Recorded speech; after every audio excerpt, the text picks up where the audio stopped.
Shalom to all. Today's daf is in Daf Nun Ches. We are starting Nun Zayin Amud Beis, the bottom line at the beginning of the line. And today's daf is sponsored Lili Nishmas, Marsh Miriam Sar Bas Yaakov Maisha, her Neshama should have an Aliyah. Now Lili Nishmas, Rabbi Yechmil Mordechai, Ben Chaim, his Neshama should have an Aliyah. Now we're in the middle of trying to answer a question posed by a fellow named Yishmael, who lived either by the sea or in a village called Kfar Dima. So what's the story? He planted a Shemitah onion in the 8th year, and the new growth exceeded the original onion. So do we say that the new growth is just an extension of something usser, so it too is usser, no matter how much grew? Or do we say the other way around? Since the new growth is mutter, it did grow in the 8th year, and it exceeded the old onion, so it's male, it's mevatel, the original onion, and now everything is mutter. Another way of asking this is, do we say that the growth has the same din as the original thing, or not? We had 2 attempts to answer this, and now we have the third. The Gemara tells us, element adas from the following. The Tanya we have a brayser. Reb Shimon says, Nun Ches Amar Aleph Al Tav, Kol davar sheyesh lo matirin, anything that has the ability to become mutter. Kigon, for example, Tevel, Umais Sheni, Behektesh, V'chadash, Lo Nosu Behen Chacham Shir, the Chacham did not give a shear of bittul. We know there's a concept of bittul. If Isser gets mixed up with heter, if there's a certain ratio of Isser to heter, we're going to say there's bittul, and then we'll treat everything here as mutter. So Rav Shimon is telling us that a davar sheyesh lo matirin, something that will eventually become mutter, or has the ability to become mutter, so there's no din of bittul. For example, Tevel. Tevel is something that doesn't have Trumas HaMaasros taken off of it. Well, all you have to do is take Trumas HaMaasros off of it, and then you don't have Tevel anymore. So we're not going to say that Tevel is going to be Batal B'Shishim, or Batal 1 in 200. Just simply take the Trumas HaMaasros off. Same thing with Meiser Sheni and Hektish. Meiser Sheni can be brought up to Yerushalayim, and now there's no Isra anymore, or it could be redeemed, just like Hektish can be redeemed, and then we're not going to have Isra anymore. Chadash is the same thing. Wait for the carbon Eimer to be brought, and then Chadash will be permitted. So therefore, there's no shear of Betel. And anything that does not have Heter to it, going for example, Truma, Utrumas Meiser, V'chal, V'arla, V'kilei HaKerem, all of these things, there's no way to take their Isra off of them. Nastu ben Chacham Shir, the Chacham did give a shear to them. The shear might be 1 in 60, the shear might be 1 in 100, or 1 in 200, but there is a shear of Bittul. Now, Amrullah, they asked Reb Shimon, Balei Shvius, what about Shemitah? Ein la matirin, something that has Kedusha Shvius, it doesn't have any heter, that Kedusha Shvius can never be taken off of it.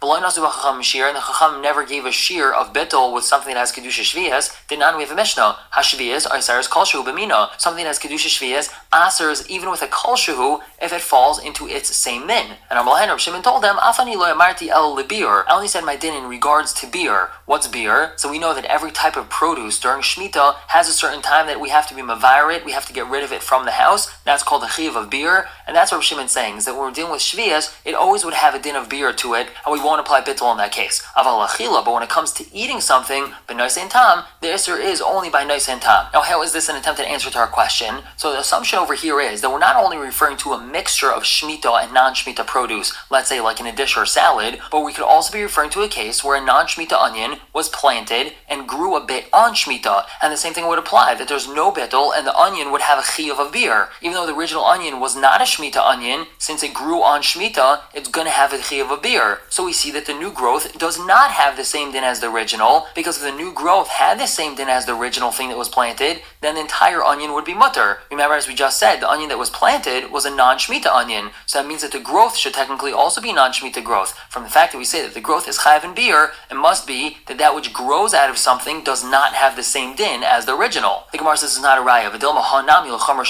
Maybe in this case also, since we're dealing with a chumrah, it's different. Since we're dealing with something that grew on Shemitah, so we're dealing with something that has kedusha shviyas, we're going to be more machmer in this case and say that which grew from the original onion does not have the same din as that original onion. But it's possible in the case when we're trying to be makel, such as in Yishmael's question, we're not going to be makel. So Gemara says, you're right, we have a different answer. El Minadab Pasha, we're going to learn it from the following. Then on we have a Mishnah.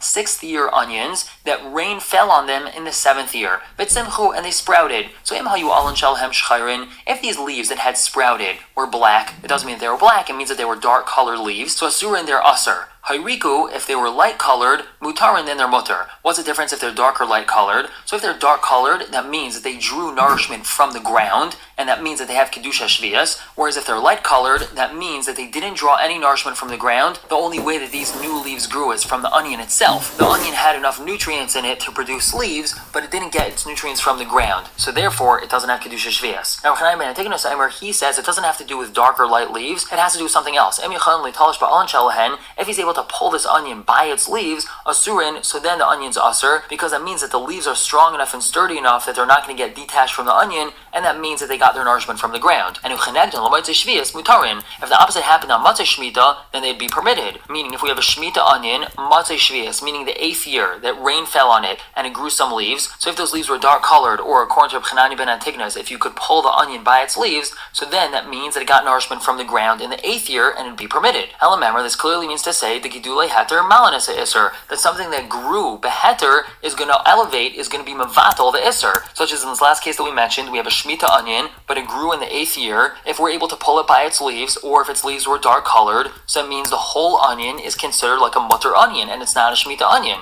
So here we have an answer to our question. The Gemara says not a raya.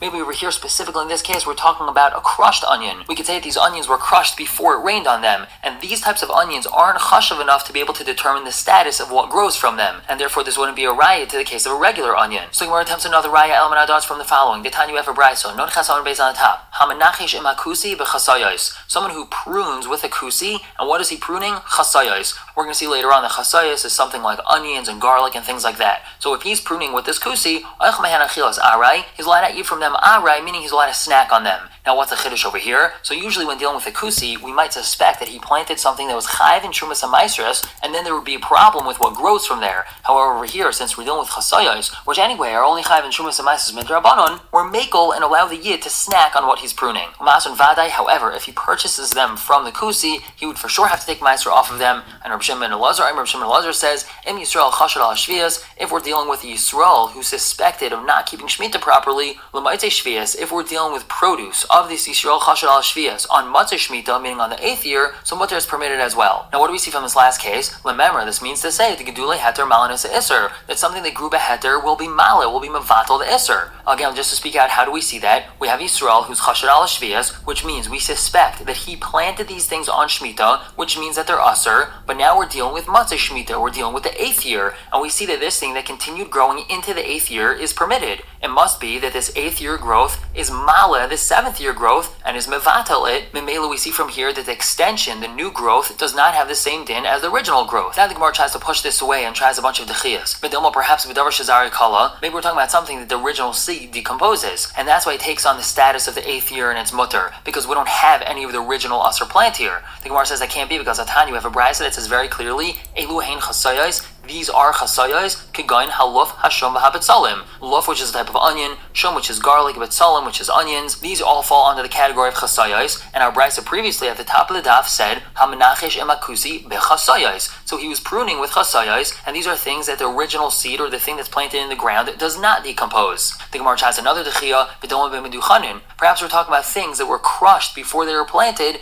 and therefore they can't determine what the status of the new thing is that grew. The Gemara says that can't be because chashad al shvias katani. We're talking about someone who's chashad al shvias, someone who's suspected of not keeping Shemitah properly. He's not going to crush the onions or the garlic before he plants them. Only someone who doesn't want to be caught, who doesn't want to look like he's doing something wrong is going to do that. But this person is chashad al shvias anyway, and he doesn't care. So it can't be that we're talking about meduchanin. The Gemara attempts another dechiya v'dilma b'tar revas. Maybe we're talking about a mixture. Maybe the reason why the person is allowed to eat these things is because we're talking about a mixture. We're talking about that some heter and some isser got mixed up together, and that's why he's allowed to eat it. The Gemara says that can't be because hamenachish katani. The brayso says very clearly that he's being menachish. He's pruning these things, and when he's pruning them, that means that he's trimming them directly off of the bush or the tree or the plant, and he's eating them right away. So it can't be that there's a tarayves. So that's the last of our attempted dechiyas, and it seems from here that we have an answer to Yishmael's question, and we have a raya that even if isser is planted, as long as the heter that grew from it exceeded that isser, the isser is now batal and everything is mutter. So Gemara suggests if that's really so, let's